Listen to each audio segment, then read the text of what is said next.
السلام علیکم ورحمۃ اللہ وبرکاتہ۔ آج یہ سنڈے کا دن ہے تو شروع کرتے ہیں بلا کسی تاخیر کے آپ کے پیارے پیارے سوالوں کے جوابات کا سلسلہ، یعنی سنڈے کمنٹ باکس۔ پہلا سوال ہے محترمہ ربیدہ خان کا۔ سوال کیا انہوں نے، 3 منتھ کی پریگنینسی ہو اور الٹرا ساؤنڈ میں 2 مہینے کی آئے اور بچے کی دھڑکن بند ہو گئی، بلیڈنگ ہلکی سی آئی اور ڈاکٹر نے بولا کہ سرجیکل ابورشن کرنا پڑے گا اور اس میں صرف 3 دن تک بلیڈنگ ہوتی ہے، وہ بھی نہ کے برابر، تو ایسے میں کیا کرنا چاہیے، نماز پڑھیں یا نہیں؟ تو اس بارے میں ایک اصول یاد رکھیں، اگر بیبی کے اعضاء کی بناوٹ یعنی پارٹس اس کے بن گئے تھے، وہ بناوٹ ظاہر ہو گئی تھی، اس کے ہاتھ پاؤں کی بناوٹ ظاہر ہو گئی تھی، اس کے بعد اگر ابورشن ہوتا ہے تو پھر اس کے بعد جو بلڈ آنے والا ہوتا ہے وہ نفاس کے حکم میں ہوتا ہے۔ نفاس ہوتا ہے یعنی جب وہ بلڈ آئے گا ابورشن کے بعد، تو اس وقت سے جب تک وہ بلڈ رہے 40 دن تک، 3 دن 4 دن 5 دن 6 دن 7 دن 10 دن 20 دن 25 دن، جب تک وہ بلڈ رہے گا اس وقت تک نماز نہیں پڑھ سکتے، روزہ نہیں رکھ سکتے۔ اگر وہ 3 دن میں بند ہو جائے، 1 دن میں بند ہو جائے، 2 دن میں بند ہو جائے، 4 دن میں بند ہو جائے، تو جب وہ بند ہو جائے اس کے بعد نماز شروع کر دی جائے۔ لیکن اگر ایسا نہیں ہے، اعضاء کی بناوٹ ظاہر نہیں ہوئی تھی، ہاتھ پاؤں نہیں بنے تھے اور ابورشن کرا دیا گیا، تو پھر اس کے بعد آنے والا بلڈ نفاس کے حکم میں تو نہیں ہوگا۔ پھر یہ دیکھیں گے کہ اس سے پہلے طہر کامل گزرا ہے یا نہیں، تو یقیناً گزرا ہے، کیونکہ 3 مہینے ہو چکے ہیں، اس درمیان پیریڈس نہیں تھے، تو طہر کامل گزر چکا ہے۔ جب طہر کامل گزر چکا ہے تو اس کے بعد یہ آنے والا بلڈ دیکھیں گے، اگر کم سے کم 3 دن رہتا ہے تو پھر یہ حیض شمار ہوگا، اور اگر 3 دن سے کم ہے تو پھر یہ استحاضہ ہے۔ حیض کا مطلب یہ ہے کہ جب حیض یعنی پیریڈ شمار ہوگا تو نماز نہیں پڑھی جائے گی، اور 3 دن سے اگر کم رہتا ہے تو استحاضہ یعنی پھر اس میں نماز پڑھنا ہوگی۔ امید ہے یہ سوال آپ کا کلیئر ہوا ہوگا۔ اب آپ کو دیکھنا یہ ہے کہ اگر اس کے اعضاء کی بناوٹ ہوئی ہے ظاہر، تو پھر حکم پہلے والا ہے، یعنی جب تک بلیڈنگ رہے گی جب تک نماز نہیں پڑھنا، جب بلڈ بند ہو جائے تو نماز پڑھ لینا ہے۔ اور اگر اعضاء کی بناوٹ ظاہر نہیں ہوئی ہے تو پھر یہ دیکھنا ہے کہ یہ بلڈ 3 دن تک رہتا ہے یا 3 دن سے کم رہتا ہے۔ اگر 3 دن سے کم رہتا ہے تو پھر اس بلڈ میں نماز پڑھنی ہے، روزہ رکھنا ہے، اور اگر 3 دن تک یا 3 دن سے زیادہ ہو جاتا ہے تو پھر اس دوران نماز نہیں پڑھنا ہے۔ اس کے بعد بھائی سوال کر رہے ہیں شمس الحق۔ السلام علیکم ورحمۃ اللہ وبرکاتہ۔ وعلیکم السلام ورحمۃ اللہ وبرکاتہ۔ سوال یہ ہے، آرین نام رکھنا کیسا ہے؟ آرین نام نہیں رکھنا چاہیے، یہ عربی کا لفظ نہیں ہے، کوئی شاید ایرانی نام معلوم ہوتا ہے، تو اس کے معنی کیا ہمیں نہیں پتہ، علماء منع کرتے ہیں اس نام کے رکھنے کو۔ اس کے بعد بھائی اے بی رحیم سوال کر رہے ہیں، السلام علیکم مفتی صاحب۔ وعلیکم السلام ورحمۃ اللہ وبرکاتہ۔ میرے کچھ سوال ہیں۔ نمبر 1، اگر رکوع میں سجدے کی تسبیح یا سجدے میں رکوع کی تسبیح پڑھ لی تو کیا سجدہ سہو کرنا ہوگا؟ نہیں، سجدہ سہو نہیں کرنا ہوگا، لیکن یہ جو سنت ہے وہ یہی ہے کہ رکوع میں سبحان ربی العظیم اور سجدے میں سبحان ربی الاعلیٰ 3 مرتبہ پڑھا جائے، لیکن اگر کوئی اس کے الٹا سیدھا کر لیتا ہے تو سجدہ سہو واجب نہیں ہوگا۔ دوسرا سوال یہ ہے، میرے کچھ دور کے رشتہ دار ہیں، وہ تبلیغی جماعت میں بھی جاتے ہیں، نیاز 40واں ایسی تمام چیزیں بھی نہیں کرتے ہیں، لیکن ان میں ایک خرابی ابھی بھی باقی ہے، وہ مزار پر بکرا کاٹنے جاتے ہیں، جسے ہماری طرف کندوری کا بکرا کہا جاتا ہے۔ مجھے پوچھنا یہ ہے کہ کیا یہ شرک ہے؟ باقی سارے کام کر لیتے، تیجا 40واں سب کر لیتے، اس سے تو بہتر تھا جو یہ کام کر رہے ہیں، تو ان کے جماعت میں جانے سے فائدہ کیا ہوا؟ کیا سیکھا انہوں نے جماعت میں جا کر؟ اور آپ نے جیسے لکھا ہے کہ وہ کیا لکھا ہے، ہاں جماعت میں جاتے ہیں، تو کیا سیکھ رہے ہیں جماعت میں جا کر جب اس شرک صحیح نہیں نکل پائے؟ قبر پر جا کر بکرا ذبح کرنا، اس کی چند صورتیں ہو سکتی ہیں۔ یا تو انسان یہ سمجھتا ہے کہ اس سے جو مرحوم ہے قبر میں دفن ہے یہ خوش ہوگا، جو مدفون ہے، اور خوش ہو کر میری حاجت پوری کرے گا، تو پھر یہ شرک ہے، اس سے توبہ کرنی چاہیے۔ اور اگر یہ عقیدہ نہیں ہے، بس قرب مقصد ہے کہ ان کا قرب ہمیں مل جائے اور یہ خوش ہو جائے، تو بھی یہ ناجائز اور بدعت اور حرام ہے، جائز پھر بھی نہیں ہے۔ اس لیے کہ جانور کا ذبح کرنا یہ عبادت ہے، اور عبادت اللہ کے علاوہ کسی کے لیے نہیں کی جاتی۔ قربانی کے تعلق سے قرآن کریم میں اللہ رب العزت نے یوں فرمایا، قل ان صلاتی ونسکی ومحیای ومماتی للہ رب العالمین، کہ اے نبی صلی اللہ علیہ وسلم یہ کہہ دو کہ میری نماز اور میری قربانی، میری زندگی، میرا مرنا جینا سب کس کے لیے ہیں؟ اللہ رب العالمین کے لیے ہیں۔ دوسری طرف فرمایا فصلی لربک وانحر، اور اپنے رب کے لیے نماز پڑھیے اور قربانی کیجیے۔ تو قربانی ایک عبادت ہے، اور عبادت اللہ کے علاوہ کسی کے لیے جائز نہیں ہے، تو ان کو ایسا نہیں کرنا چاہیے۔ اس کے بعد سوال ہے بھائی حماد خان کا، سوال کر رہے ہیں کفارہ کیا ہے یہ بتا دیں پلیز۔ قسم کی کفارہ ہے، وہ سوال کا اس ویڈیو پر جہاں یہ بتایا کہ جھوٹی قسم کا حکم کیا ہے، تو وہیں شاید کفارہ بھی بتایا گیا ہے، لیکن بہرحال بتا دیا جاتا ہے۔ قسم کا کفارہ یہ ہے کہ اگر کسی نے قسم کھائی اللہ کی اور توڑ دی، اور قسم کھا کر توڑنے پر اس کو یہ کفارہ ادا کرنا ہے کہ 10 مسکینوں کو 2 وقت پیٹ بھر کر کھانا کھلانا ہے، 10 مسکین کو۔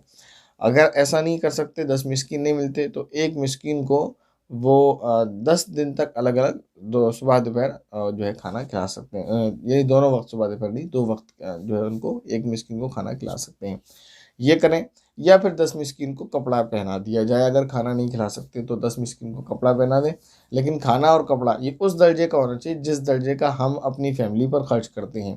یعنی اگر ہم اپنی فیملی پر جو ہے گوشت کھاتے ہیں، ڈیلی کا معمول ہے، تو اس غریب کو سستی والی دال میں ٹکا دینا یہ اچھی بات نہیں ہے، اس سے کام نہیں چلے گا کہ اس کو ایسے ہی ٹرکا دیا چلو یہ دال کھا لو، یہ سوکھی سبزی کھا لو، نہیں، اس درجے کا جو ہم خود کھاتے ہیں، جو ہم کھاتے ہیں وہ اس کو کھلانا ہے بس۔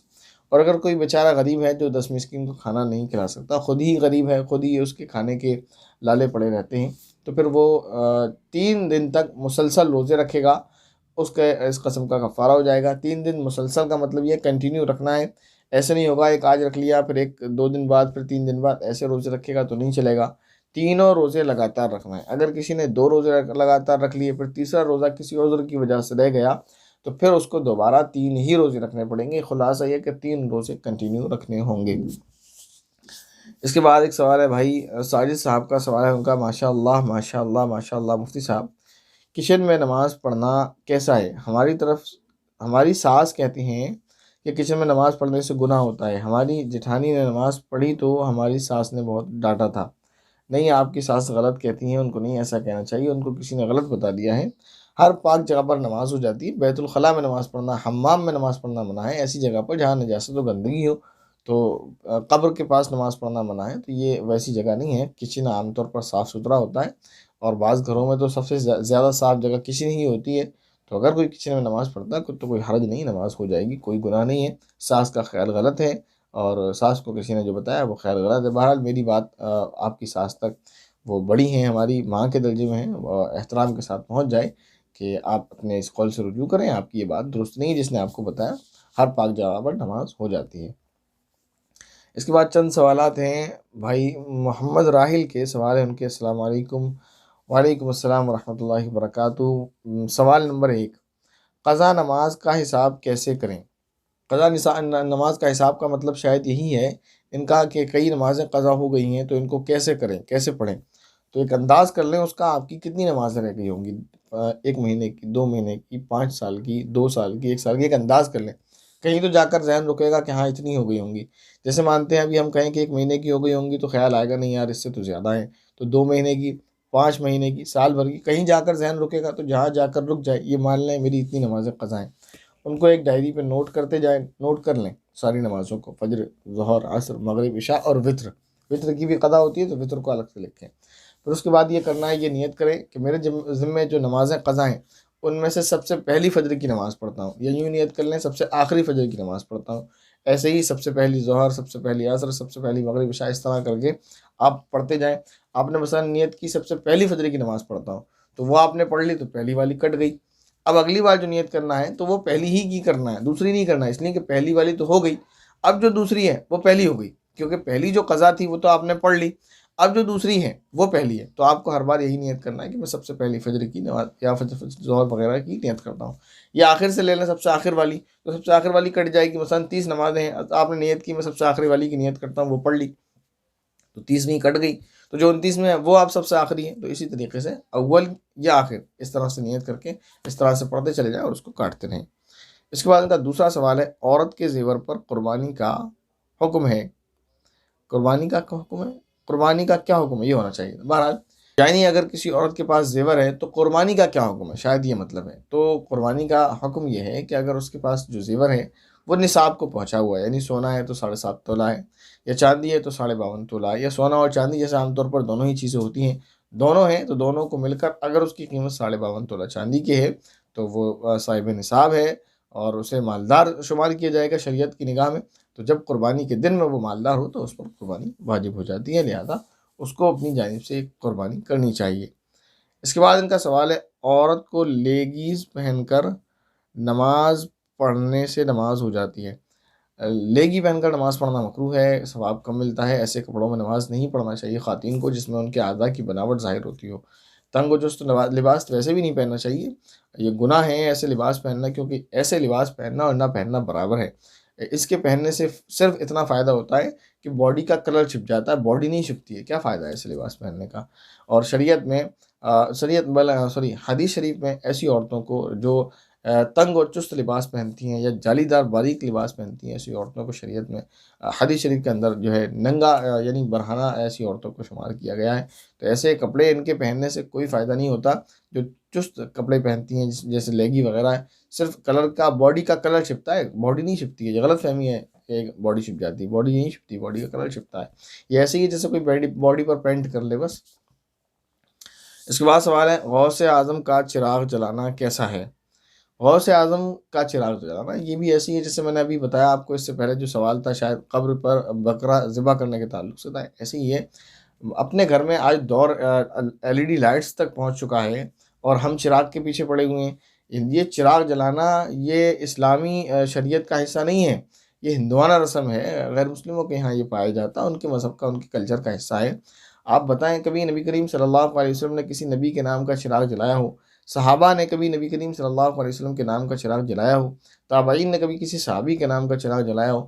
تبعی تابعین نے کسی تابعین کے نام کا چراغ جلایا ہو؟